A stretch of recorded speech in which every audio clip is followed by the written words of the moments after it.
আল্লাহর নবীর সাহাবী সাহাল ইবনে সাদ রাদিয়াল্লাহু তাআলা আনহু থেকে বর্ণিত, সাহাল ইবনে সাদ রাদিয়াল্লাহু তাআলা আনহু বললেন, মাইয়াদমাল্লি মা বাইনা লাহইয়াইহি ওয়া মা বাইনা রিজলাইহি ইয়াদমাল্লাহুল জান্নাহ। আল্লাহর নবী বললেন, কোন মানুষ যদি দুইটা জিনিসের হেফাজত করে, এক নাম্বার হচ্ছে দুই চোয়ালের মাঝখানে জিহ্বার হেফাজত যদি কোনো মানুষ করতে পারে, দুই নাম্বার কোনো মানুষ যদি লজ্জাস্থানের হেফাজত করতে পারে, ওই মানুষটাকে জান্নাতের জিম্মাদারিত্ব আল্লাহ রাব্বুল আলামিন নিয়ে নিলেন। বলেন সুবহানাল্লাহ। এখন তাকিয়ে দেখেন, সব দিকে তাকান, জিহ্বার গোনা আছে না নাই? জবানের গোনা আছে না নাই? জবান থেকে তো জিনার দিকে মানুষ ধাবিত হয়। আল্লাহর নবী শুরুতেই বললেন, মাইয়াজমাল্লি বাইনাল লাহইয়াইহি, প্রথম নাম্বার হচ্ছে জবানের হেফাজত করতে হবে। প্রথম নাম্বার হচ্ছে জবানকে সুরক্ষিত রাখতে হবে। প্রথম নাম্বার হচ্ছে জবান দিয়ে মিথ্যা কথা বলা যাবে না। রমজানুল মুবারক মাস, এই মাসেও যদি আমি রোজা থাকা অবস্থায় মিথ্যা কথা বলি, তাহলে তো আমার রোজা কাজে আসে না। অনেক ব্যবসায়ীকে দেখা যায় রোজা আছে এরপরেও মিথ্যা কথা বলে। এইরকম ব্যবসায়ী আছে না নাই? রোজা আছে মিথ্যা কথা বলে, নামাজ পড়ে মিথ্যা কথা বলে। এই রমজান মাস এসেছে এরপরেও মিথ্যা কথা ছাড়তে পারে না, এরপরেও গীবত ছাড়তে পারে না, এরপরেও পরনিন্দা ছাড়তে পারে না। যেখানে পাঁচজন মানুষ দেখা হয় সেখানেই তার একজনের বিরুদ্ধে গীবত শুরু হয়ে যায়। হয় কি হয় না বলেন? আমাদের প্রভু এক নবীর উম্মত, জীবন বিধান এক, ঐশী বাণী কোরআন। আমাদের প্রভু এক নবীর উম্মত, জীবন বিধান এক, ঐশী বাণী কোরআন। তবে কেন এক নও হে মুসলমান, এক হও করিয়া আহ্বান। তবে কেন এক নও হে মুসলমান, এক হও করিয়া আহ্বান। বাইতুল্লাহ এক, মদিনা শরীফ এক, উহুদ পাহাড় এক, বদরের মাঠ এক।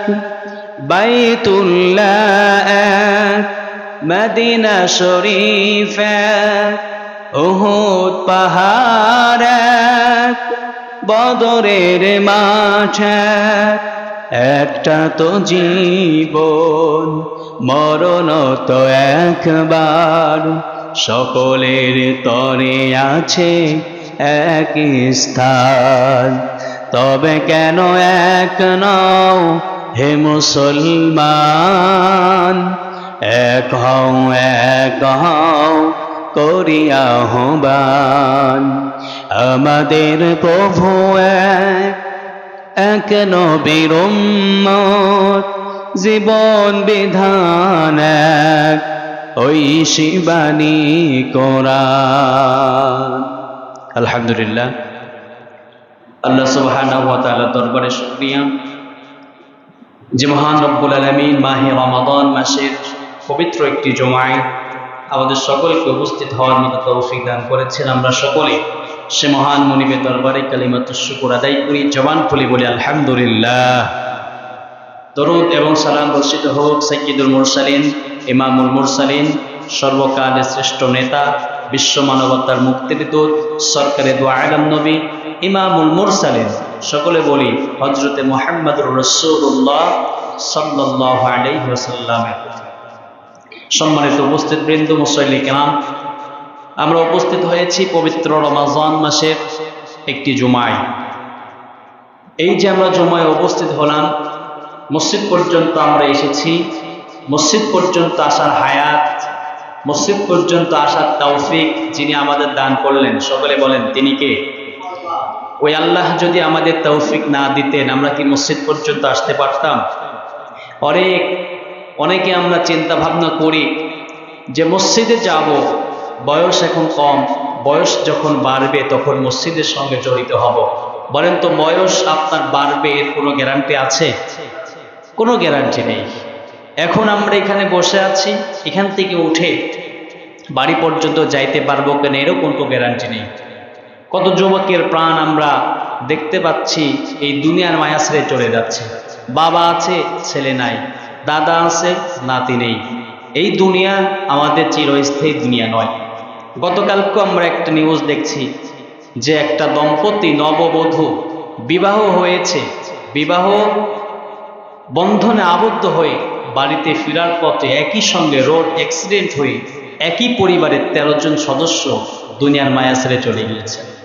এই যে মৃত্যু, তাদের স্বপ্ন, তাদের সামনের আকাঙ্ক্ষা, তাদের ভবিষ্যৎ সবগুলো মাটির সঙ্গে মিশে চোরমার হয়ে গেল। আমরাও এখান থেকে উঠতে পারবো কিনা এটারও কিন্তু কোনো গ্যারান্টি নেই। আমাদের কত স্বপ্ন, কত ভবিষ্যৎ, কত প্ল্যান আমরা নিয়ে আগাচ্ছি। আমরা কি একটিবারের জন্য ওই আখিরাতের প্ল্যান নিয়ে আগাইতে পেরেছি? আমরা যদি দুনিয়ার প্ল্যানকে প্রাধান্য বেশি দেই তাহলে আমাদের জীবনটা বরবাদ। এজন্য আমরা যেন সকলেই ওই আল্লাহর প্রতি ঈমান এনে আল্লাহর মহব্বতে, রাসূলুল্লাহর মহব্বত অন্তরের মধ্যে রেখে আমরা যেন আল্লাহর পথে চলতে পারি। আল্লাহ রাব্বুল আলামিন আমাদের সকলকে সেই তৌফিক দান করুন। সকলে বলুন আমিন। সম্মানিত ভাইয়েরা আমার, পবিত্র রমজান মাসে আমরা উপস্থিত হয়েছি। এই রমজান আমরা পেয়েছি। এই রমজান পাওয়ার পরে আমাদের রোজা আমরা করছি, রোজা কবুল হলো কিনা এটার কি কোনো গ্যারান্টি আছে? কোনো গ্যারান্টি নেই। তবে এই রোজাটা স্বাচ্ছন্দ্যে সুন্দর যদি আমরা করতে পারি, কিছু আলামত যদি আমরা ছাড়তে পারি, রোজা আমাদের সুন্দর হচ্ছে, যদি আমরা কিছু গুনাহ ছাড়তে পারি, তাহলেই আমাদের মনটা বলবে যে আমাদের রোজাটা ভালো হচ্ছে।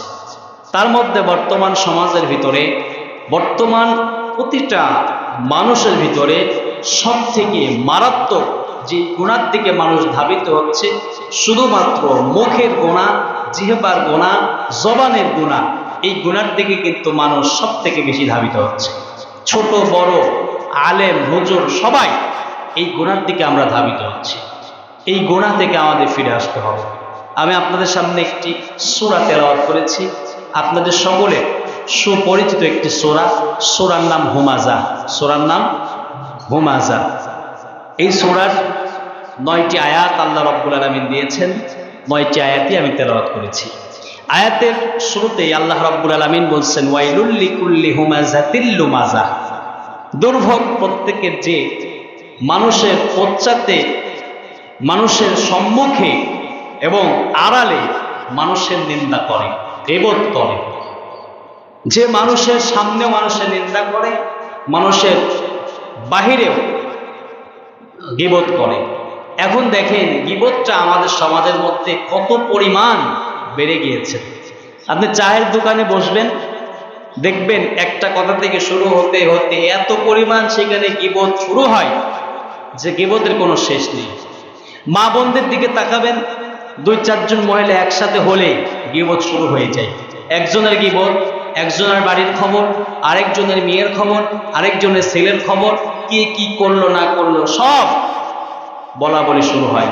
এমন কি হয় কি হয় না বলেন? এমনটাই কিন্তু আমাদের সমাজের মধ্যে অনবরত হচ্ছে।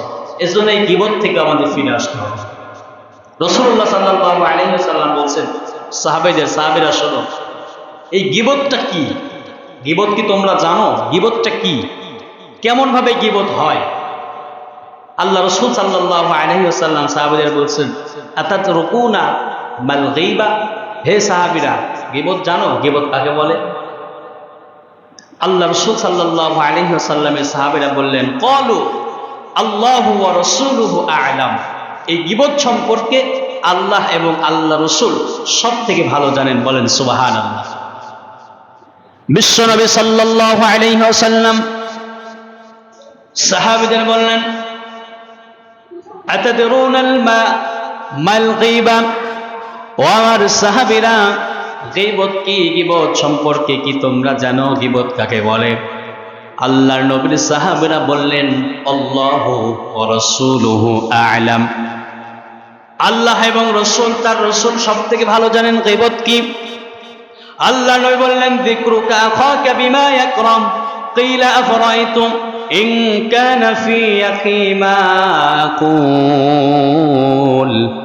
আল্লাহর নবী বললেন, গীবত হচ্ছে ওই কাজ, তোমার ভাই যে কথাটা অপছন্দ করে তার সম্পর্কে যেই কথা বলো, ওই কথাটা বলার নামই হচ্ছে গীবত।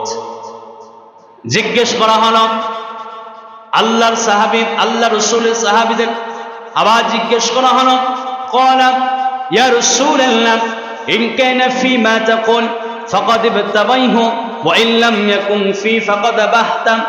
আল্লাহ রাসূল সাল্লাল্লাহু আলাইহি ওয়াসাল্লাম আবার বললেন, আমি যা বলছি তা যদি তোমার ভাইয়ের মধ্যে থাকে।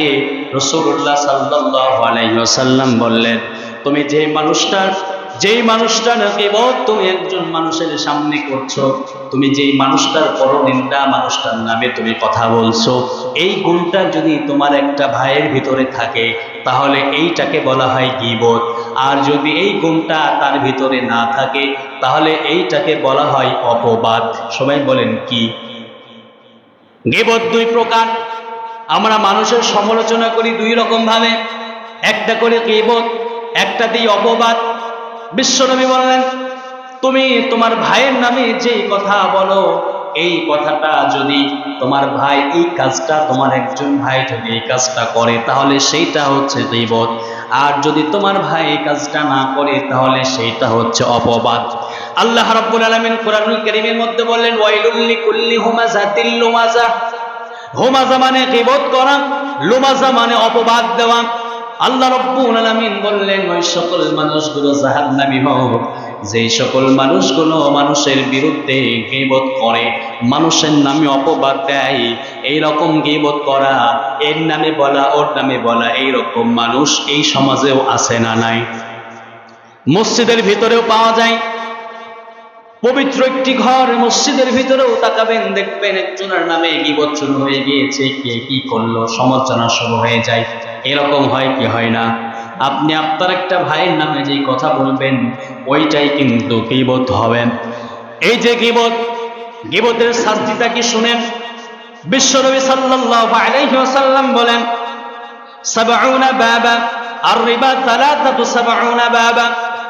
সুদ, এই যে মানুষগুলো সুদের পাপের সঙ্গে জড়িত হয়, এই সুদের পাপের সঙ্গে জড়িত হওয়ার কারণে এই সুদের পাপের স্তর আছে ৭৩টা। সবাই বলেন কয়টা স্তর? কোন মানুষ যদি সুদ খায়, সুদের সঙ্গে জড়িত হয়, সুদ যদি কোনো মানুষ লেনদেন করে, এই সুদের পাপের স্তর হচ্ছে ৭৩টা। এই ৭৩টা স্তরের সব থেকে সর্বনিম্ন স্তর হচ্ছে তার মায়ের সঙ্গে জিনাহ করা। আর আল্লাহর নবী বললেন, আর শুনে রাখো, এবং ঊর্ধ্বতম স্তর, এই ৭৩টার সব থেকে ঊর্ধ্বতম স্তর হচ্ছে কোন ভাই, একজন মুসলমান আরেকজন মুসলমানের সম্মানে আঘাত দেওয়া। কোন মুসলমানের সম্মানে আঘাত দেয়, কোন মুসলমানকে অপমান করে, অপবাদ দেওয়া, এটা হচ্ছে সব থেকে বড় এবং জঘন্যতম গুনাহ। বিশ্বনবী সাল্লাল্লাহু আলাইহি ওয়াসাল্লাম বললেন, আমি যখন মেরাজে গেলাম, মেরাজে গিয়ে দেখি একটা কওমের পাশ দিয়ে আমি মেরাজের মধ্যে গেলাম, রওনা হলাম। হঠাৎ দেখি একদল মানুষগুলো তাদের হাতের বড় বড় নখ দিয়ে শরীরের মধ্যে নখ দিয়ে আঁচড়াচ্ছে। আল্লাহ রাসূল বললেন, ইয়াকমুশুনা ওয়াজুহাহুম ওয়া সুদুরহুম। একদল মানুষকে দেখলাম তাদের নখগুলো দিয়ে তাদের শরীরের মধ্যে খামচাচ্ছে, নখগুলো দিয়ে তারা তাদের মুখমণ্ডল, বুকের মধ্যে আঁচড় মারছে। আমার ভাইয়েরা, এই যে নখগুলো আমরা দুনিয়ার মধ্যে যে নখগুলো দেখি, এই নখগুলো ৫ টাকার ব্লেড দিয়ে কিন্তু কাটা যায়। আল্লাহর নবী বললেন, কিয়ামতের ময়দানে যেই নখগুলো হবে তামার তৈরি নখ, লোহার তৈরি নখ, এই নখগুলো মানুষের বেড়ে যাবে শুধুমাত্র কেন? আল্লাহ রাসূল বললেন, জিবরাইলকে প্রশ্ন করলেন, মান হাউলাই ইয়া জিবরাইল, হে ভাই জিবরাইল, এই মানুষগুলো কারা? আমি দেখতে পাচ্ছি এই মানুষগুলো তারা এই লোহার নখ দিয়ে তাদের চেহারা, মুখমণ্ডল আঁচড়াচ্ছে, বুকের মধ্যে এই নখগুলো দিয়ে আঁচড় দিচ্ছে, শরীর দিয়ে ফিটনি বের হয়ে রক্ত বের হচ্ছে, শরীরের রক্তগুলো তীরের মতো ছুটে ছুটে বের হয়ে যাচ্ছে। আবার দেখছি নিজের হাত চিবিয়ে খাচ্ছে, নিজের হাত কামড়াচ্ছে, নিজের শরীর চামড়াচ্ছে, হাতগুলো চাবাচ্ছে, গোস্ত খাচ্ছে, পচা মাংস খাচ্ছে। আল্লাহ রাসূল বললেন, মান হুয়া ইয়া জিবরাইল, এই সকল মানুষগুলো কারা? আল্লাহর ফেরেশতা জিবরাইল বললেন, হাউলা ইল্লাযীনা ইয়াকুলুনা লুহুমান নাস। আল্লাহর নবীর সামনে ফেরেশতা জিবরাইল সাল্লাম বললেন, ইয়া রাসূলুল্লাহ, এই সকল মানুষগুলো হলো তারা, আপনার এই সকল উম্মত হলো যারা দুনিয়ার মধ্যে মানুষের মাংস খাইতো। কাদের মাংস খাইতো বলেন? হাদিসের মধ্যে এসেছে মানুষের মাংস খাইতো। আমরা কি কেউ মানুষের মাংস খাই? আমরা কিন্তু কেউ মানুষের মাংস খাই না। হাদিসের ভাষা জিবরাইল সাল্লাম বললেন, এরা মানুষের মাংস খাইতো। আল্লাহ রাব্বুল আলামিন কোরআনুল কারীমের মধ্যে সুন্দরভাবে বলে দিলেন কারা মানুষের মাংস খায়, কারা মানুষের গোশত খায়। শুনে রাখো, আল্লাহ রাব্বুল আলামিন বললেন, ওয়ালা তাজাসসু ওয়ালা ইয়াগতাব বা'দুকুম বা'দান আইয়ুহিব্বু আহাদুকুম আন ইয়াকুলা লাহমা আখিহি মাইতান ফাকারিহতুমু। আল্লাহ রাব্বুল আলামিন বললেন, তোমরা দুনিয়ার মধ্যে মানুষের সঙ্গে তোমরা মানুষের দোষ ত্রুটি মানুষের সামনে বর্ণনা করিও না। একজনের বিরুদ্ধে আরেকজনের কথা তোমরা বলিও না, কারো নিন্দা করিও না। যদি করে রাখো, শুনে রাখো, আইয়ুহিব্বু আহাদুকুম আন ইয়াকুলা লাহমা আখি, তোমার ভাইয়ের নামে যে তুমি গীবতটা করবে, তোমার ভাই এই গীবতটা করার কারণে তুমি তার গোশত খাইলে, তোমার মৃত ভাইয়ের গোশত খাওয়ার মতো গুনাহ তোমার আমলনামায় হয়ে গেল। ওই দিন কিয়ামতের কঠিন ময়দানে আল্লাহ রাসূল বললেন, আমি দেখলাম মেরাজের রাতে দেখি একদল মানুষ তার নখ দিয়ে শরীরটাকে চামড়াচ্ছে, শরীরটাকে আঁচড়াচ্ছে, মুখমণ্ডলগুলো আঁচড়াচ্ছে। আমি আবার দেখলাম একদল মানুষগুলো নিজের শরীরের চামড়াগুলো কামড়াইয়া খাচ্ছে, পচা মাংসগুলো তারা খাচ্ছে, দুর্গন্ধে তাদের কাছে ভেলা যাচ্ছে না। জিবরাইল সাল্লাল্লাহু বলে, ইয়া রাসূলুল্লাহ, এই সকল মানুষগুলো হলো তারা যারা দুনিয়ার মধ্যে মানুষের নামে গীবত করত, একে অপরের দোষটুটি বর্ণনা করত। একজন এই অন্যায়টা করেছে, এই অন্যায়টা 10 জনের মাঝে গিয়ে প্রকাশ করত। এইরকম মানুষ এখন মনে হয় নাই। এরকম মানুষ আছে এখন যে একজনের নামে গীবত করা? যে মানুষটা গীবত করে নাই, একটা অন্যায় সে করেছে, আপনি তার অন্যায়টা আরেকজনের সামনে গিয়ে বললেন, এটার নামই গীবত, এটার নামই গীবত। আবার এই গীবত এইটা আবার মনে রাখতে হবে, আমরা অনেক সময় গীবত করি, একজনের দোষ ত্রুটি সবার সামনে প্রকাশ করি। এই যে দোষ ত্রুটি আমরা প্রকাশ করি, এটা আবার 2 প্রকার। কয় প্রকার? 2 প্রকার। আমরা বর্তমানে এই যে কোরআনুল কারীমের মধ্যে দেখেন ফেরাউনের নাম, ফেরাউনের সম্পর্কে সব তথ্য কোরআনের মধ্যে আছে না নাই? তাহলে এখন প্রশ্ন হতে পারে, তাহলে আল্লাহ ফেরাউনের নামে গীবত করলেন? হতে পারে না? এরকম প্রশ্ন হতে পারে যে একজন মানুষের নামে আমি সবার সামনে বলছি, সে মানুষটা এই অন্যায়টা করেছে, আমি বললাম, গীবতটা আপনার মনে রাখতে হবে। মনে করেন একজন নেতা একটা অন্যায় করছে একটা এলাকার জন্য, এই নেতার বিরুদ্ধে জনসমাজন তৈরি করার জন্য, এই সমাজকে বাঁচানোর জন্য তার বিরুদ্ধে কথা বলা আপনার জন্য এটা জায়েজ। কিন্তু আপনার এক ভাই ভালো মানুষ, সে একটা অন্যায় করেছে, তার নামে গীবত আপনার করা যাবে না। সে নিজের অন্যায় সে নিজে করেছে, কোনো জাতির ক্ষতি হচ্ছে না, কোনো জাতির ক্ষতি হচ্ছে না, শুধু ক্ষতি তার হচ্ছে। তাহলে তার বিরুদ্ধে আপনি যখন কথা বলবেন, ওই কথাটাই গীবত। ওই কথাটাই কি?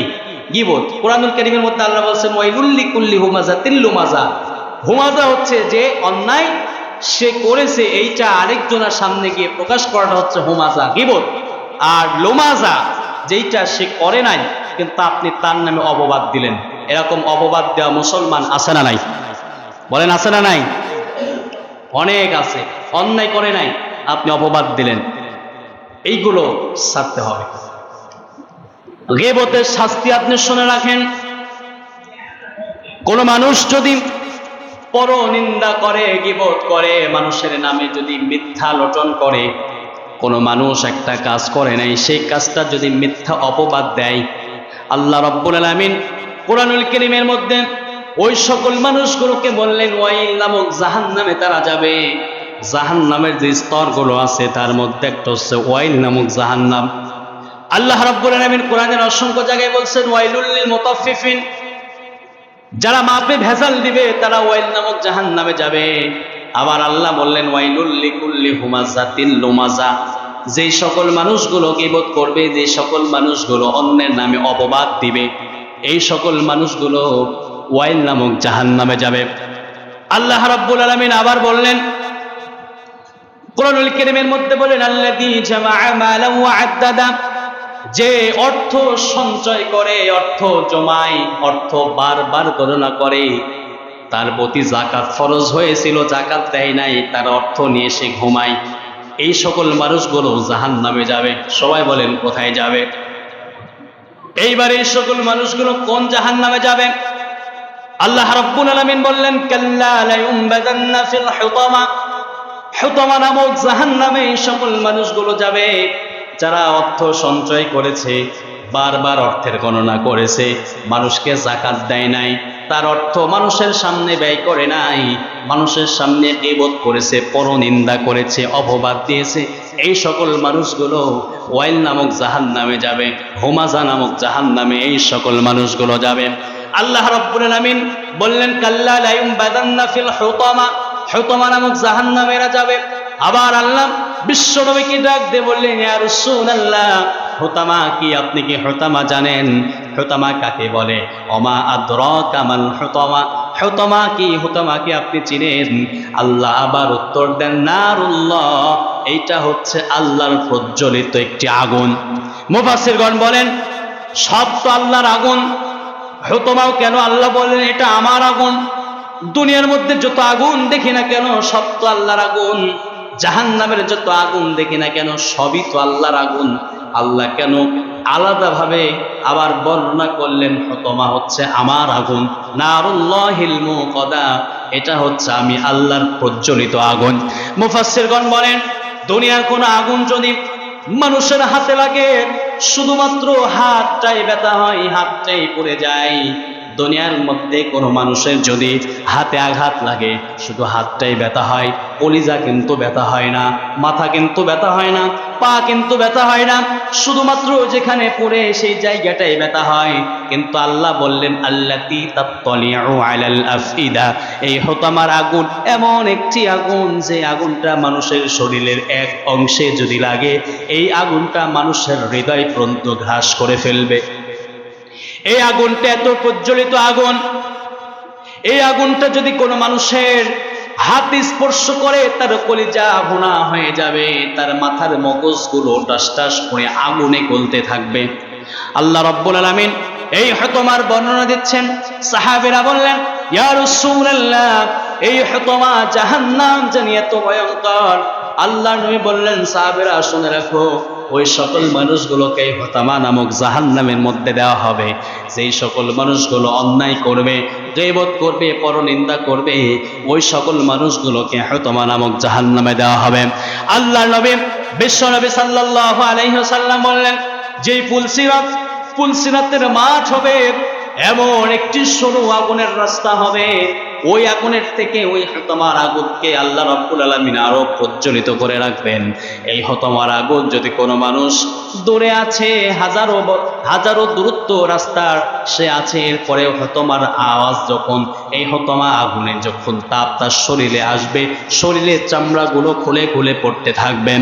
আল্লাহ রাব্বুল আলামিন বললেন ফি আমাদিম মুমাদ্দাদা, এই আগুনটা দীর্ঘায়ু হবে, দীর্ঘ সময় ধরে তাকে গ্রাস করতে থাকবে। শুধুমাত্র একটাই তার অপরাধ হচ্ছে তারা দুনিয়ার মধ্যে গীবত করেছে, তারা দুনিয়ার মধ্যে মানুষের অন্যায় করেছে, তারা দুনিয়ার মধ্যে মানুষের নামে পরনিন্দা করেছে, তারা দুনিয়ার মধ্যে মানুষের নামে অপবাদ দিয়েছেন। আল্লাহ রাব্বুল আলামিন কুরআনুল কারীমের মধ্যে এই অপবাদ নিয়ে মানুষগুলোকে সতর্ক করেন। আল্লাহ বলেন ওয়ালা তালমিজু আনফুসাকুম ওয়ালা তানাবাজু বিল আলকাব, বিসাল ইসমুল ফুসুকু বা'দাল ঈমান। আল্লাহ রাব্বুল আলামিন বারবার মানুষগুলোকে সতর্ক করেছিল, মানুষেরা এই যে তোমার আগুনের সাবধান তোমাকে করলাম, তোমরা তোমাদের মুমিন ভাইয়ের নামে খবরদার বিরুদ্ধে করিও না, মুমিন ভাইয়ের নামে অপবাদ দিও না, কারণ ইন্নামাল মুমিনুনা ইখওয়াতুন ফাআসলিহু বাইনা আখাওয়াইকুম। প্রত্যেক মুমিন মুমিনের ভাই, প্রত্যেক মুসলমান মুসলমানের ভাই। আজকে আমাদের সমাজের মধ্যে যদি তাকিয়ে দেখেন, নিজের ভাইয়ের নামে আমরা গীবত করি, নিজের বাবার নামে সন্তানের নামে আমরা গীবত করি, নিজের বাবার নামে নিজের ভাইয়ের নামে নিজের সন্তান নিজের পরিবারের আত্মীয় স্বজনের নামেও আমরা মানুষের সামনে গিয়ে অপবাদ দেই। শুধুমাত্র একটাই কারণ, আজকের সমাজের মধ্যে তাকে দেখবেন আমাদের নানা পরিচিতি হয়ে গিয়েছে। রাজনৈতিক পরিচয়ের কারণে আমরা মানুষকে অপবাদ দেই, মনে ক্রোধের কারণে আমরা মানুষগুলোকে অপবাদ দেই। বলেন তো এই যে অপবাদ দেই আমরা, এই অপবাদগুলোর এই গুনার ভাগ কিয়ামতের দিন আমার নেওয়া লাগবে কি লাগবে না? এই দুনিয়ার মধ্যে আমরা যারা আছি, মানুষগুলোর সঙ্গে আমাদের সবকিছু আদান প্রদান হয় অর্থের মাধ্যমে, টাকার মাধ্যমে। আমরা কোনো দোকান থেকে যদি কোনো কিছু ক্রয় করতে যাই, আমরা কিন্তু টাকা দিয়ে ক্রয় করি। টাকা দিয়ে ক্রয় করি কি করি না বলেন? আল্লাহ রাসূল বললেন, কিয়ামতের ময়দানে ওই সকল মানুষগুলো যখন কিয়ামতের ময়দান, হাসরের ময়দান শুরু হয়ে যাবে, একদল মানুষগুলো, একজন মানুষ তার আমল কিছু শর্ট পড়েছে, একটা নেকি তার শর্ট পড়েছে। ওই দিন কিন্তু কিয়ামতের ময়দান কোনো টাকা দিয়ে নেকি কিনা যাবে না, কোনো অর্থ দিয়ে কিন্তু কোনো নেকি কিনা যাবে না। আপনি মনে করেন একজনের নামে গীবত করলেন, বিশ্বনবী বললেন তুমি একজনের নামে গীবত করেছো, যেই মানুষটার নামে দুনিয়ার মধ্যে তুমি গীবত করেছো, অপবাদ দিয়েছো, পরনিন্দা করেছো, ওই মানুষটা কিয়ামতের ময়দানে আল্লাহর দরবারে আসামি হয়ে দাঁড়িয়ে গিয়েছে। ওই মানুষটার নেকি খোঁজার জন্য বারবার ছটফট করছে। আবার যে মানুষটা তার নামে গীবত করে সমাজের মধ্যে চলেছিল, ওই মানুষটাও তো ওই কিয়ামতের ময়দানে একটা আমলের জন্য বাধা পড়ে গিয়েছে। কিয়ামতের ময়দানে যেই মানুষটা অপর মানুষের জন্য গীবত করেছেন, ওই মানুষটার কাছে চলে যাবে, এ বলবে ভাই আজকে একটা নেকি চাই, একটা নেকির কারণে আজকে কিয়ামতের ময়দান, কঠিন ময়দানটা পার করতে পারছি না, আমাকে একটা নেকি দাও। ওই যে ওই দিন আপনি দুনিয়ার মধ্যে যে মানুষটার নামে আপনি গীবত করেছিলেন, ওই মানুষটা বলবে ভাই রে, দুনিয়ার মধ্যে তো তুমি আমার নামে কত গীবত তুমি সমাজের মধ্যে ছড়িয়েছ, দুনিয়ার মধ্যে আমি তুই অন্যায় করি নাই, তুমি অপবাদ দিয়েছ, আজকে আমার এই গীবত করার জন্য, অপবাদের জন্য তোমার আমল থেকে আমাকে দাও, নাইলে তোমাকে মাফ করব না, আমি তোমাকে ক্ষমা করব না। এই যে গীবত যে করেছে, সে তার কাছে মাফ চাওয়ার জন্য যাবে, সে কিন্তু মাফ করবে না, সে বলবে আমার নেকি আমাকে দাও, এরপরে তোমাকে মাফ করব। মনে করেন সে তার সামনে একটা গীবত করেছে, তার নামে একটা গীবত করেছে, একটা নেকি তাকে দেওয়া হলো। এই সমাজের মধ্যে তাকে দেখবেন যে মানুষটা গীবতের সঙ্গে জড়িত আছে, একজন মানুষের সঙ্গে তো গীবত করে নাই, একজন মানুষের নামে তো গীবত করে নাই, 10 জন মানুষের নাম নিয়ে গীবত করেছে। আবার চলে গিয়েছে আরেকজন মানুষের কাছে, গিয়ে বলে ভাই দুনিয়ার মধ্যে তোমার নামে গীবত করেছিলাম, আজকে মাফ করে দাও, আজকে যদি তুমি মাফ না করো আমি তো পার পাচ্ছি না। ওই দিন ওই মানুষটা বলবে ভাই রে, দুনিয়ার মধ্যে কত গীবত আমার নামে করেছো, আজকে আমার গীবতের এই আমলটা আমাকে দাও, আমার নেকিটা আমাকে দিয়ে দাও, এরপরে আমি তোমাকে মাফ করব।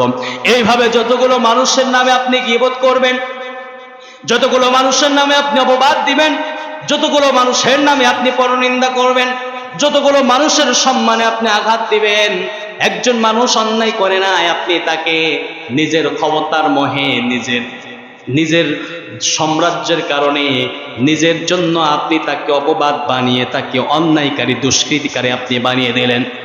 নিজেকে ঠিক রাখার জন্য আপনি একজনকে মিথ্যা অপবাদ দিলেন, একজনের বিরুদ্ধে আপনি নিন্দা করলেন, পরনিন্দা করলেন, গীবত করলেন। আপনিও কিয়ামতের ময়দানে আপনি যখন আমলের জন্য ছোটাছুটি করতে থাকবেন, ওই দিন কিন্তু আপনার আমল থেকে তার আমল নামায় সওয়াব কাটা যাবে, যাবে কি যাবে না বলেন? এই জন্য এখান থেকে আমাদের ফিরে আসতে হবে। রমজান আমাদের এসেছে জবানের হেফাজত করার জন্য, রমজান আমাদের এসেছে। রমজান চলে গেলে কিন্তু আমরা এই রকম সুযোগ আর পাবো না। আল্লাহ নবী বিশ্ব নবী সাল্লাল্লাহু আলাইহি ওয়াসাল্লাম বলেন, আল্লাহ রাব্বুল আলামিন বিশ্ব নবীকে জানিয়ে দিয়েছে, ইয়া রাসূলুল্লাহ, আপনার উম্মতগুলোকে বলবেন এই উম্মতগুলো যদি দুইটা জিনিসের হেফাজত করতে পারে, আমি আল্লাহ তাআলা তাকে জান্নাতের জিম্মাদারিত্ব দিয়ে দিব। সবাই বলেন কয়টা জিনিস? একটু জোরে বলেন কয়টা জিনিস?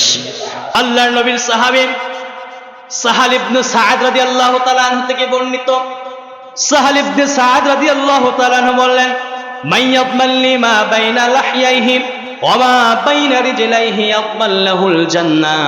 আল্লাহর নবী বললেন, কোন মানুষ যদি দুইটা জিনিসের হেফাজত করে, এক নাম্বার হচ্ছে দুই চোয়ালের মাঝখানে জিহ্বার হেফাজত যদি কোনো মানুষ করতে পারে, দুই নাম্বার কোনো মানুষ যদি লজ্জাস্থানের হেফাজত করতে পারে, ওই মানুষটাকে জান্নাতের জিম্মাদারিত্ব আল্লাহ রাব্বুল আলামিন নিয়ে নিলেন। বলেন সুবহানাল্লাহ।